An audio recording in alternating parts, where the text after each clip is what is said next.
When a baby is fed, dry, and safe, yet continues to wail, it creates a unique kind of desperation. It is easy to feel a sense of failure in these moments, as if your efforts to comfort them simply aren't enough. In many households, the immediate response is to pass the screaming baby between relatives. This circulation is well-intentioned, but for a distressed newborn, this constant shifting actually compounds the problem.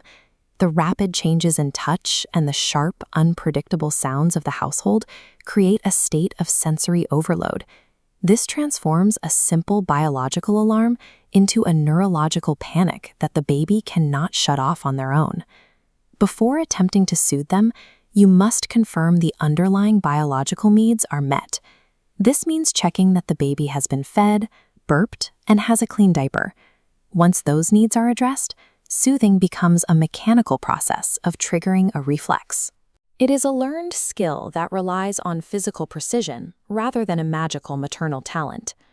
Recreating the womb's environment activates the parasympathetic nervous system, the network that lowers the heart rate and induces sleep.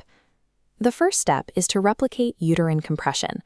You do this by securely wrapping the infant in a soft cotton sari or a momo cloth, providing the deep tissue stimulation they experienced before birth. The goal is to pin the arms to disable the Moro reflex. Because newborns lack voluntary muscle control, their flailing hands often strike their face, triggering a startle response that keeps them screaming. For safety, leave a 5-centimeter gap around the hips and knees to prevent developmental dysplasia. Stop swaddling when rolling begins, around 8 to 12 weeks, to prevent lethal suffocation. Placing a screaming infant flat on their back can trigger a sensation of free fall. Instead, hold them in a lateral or stomach-down position across your forearm. This positioning applies even pressure to the infant's abdomen. This pressure stimulates the vagus nerve, which acts as a biological brake for the heart, rapidly lowering the infant's pulse and inducing a state of calm. Inside the womb, the rush of maternal blood flow is a constant rhythmic roar. When a baby is moved to a silent bedroom, they experience profound sensory deprivation, which the immature brain interprets as a signal of danger. Uterine blood flow roars at 90 decibels, so your shushing must match their hysterical cry. However, electronic white noise machines must be kept strictly under 50 decibels to prevent irreversible hearing loss. This overhead view shows the safety distance. The white noise source must be placed at least 200 centimeters away from the baby's head. The traditional Jula is effective because it targets the vestibular system, providing the continuous kinetic input the fetus felt whenever the mother moved. When holding the baby, support their head and neck with absolute rigidity. Then provide fast, rhythmic, 1-inch bouncy jiggles to activate the vestibular calming reflex.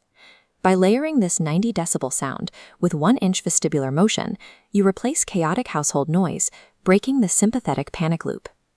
The final step is non-nutritive sucking. If the fed baby is still fussy, offering a clean pinky finger provides a final neurological anchor. The physical act of rhythmic sucking requires the coordination of several cranial nerves.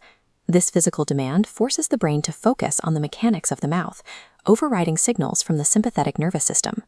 You must wait until the baby is at least 4 weeks old before introducing a pacifier. Doing so earlier disrupts breastfeeding latch mechanics, leading to decreased milk supply and nipple trauma. By combining compression, positioning, sound, motion, and sucking, the family mechanically moves the infant's brain into a state of deep relaxation. The result is a calm, resting baby. This state was achieved through a systematic application of biology, rather than an intuitive or magical gift. However, if this mechanical sequence fails to calm the baby, you are no longer dealing with sensory deprivation. These failure points indicate the baby may be experiencing pathological pain. You must consult your doctor immediately if the baby remains inconsolably frantic for more than 2 consecutive hours, or if they refuse to feed for 2 consecutive meal windows. Other physical indicators that require emergency evaluation include a body that becomes stiff as a board or a total refusal to take any milk. Listen carefully to the tone of the cry. A cry that is exceptionally weak, hoarse, or high-pitched like a cat can be a sign of a hidden infection or a gastrointestinal blockage.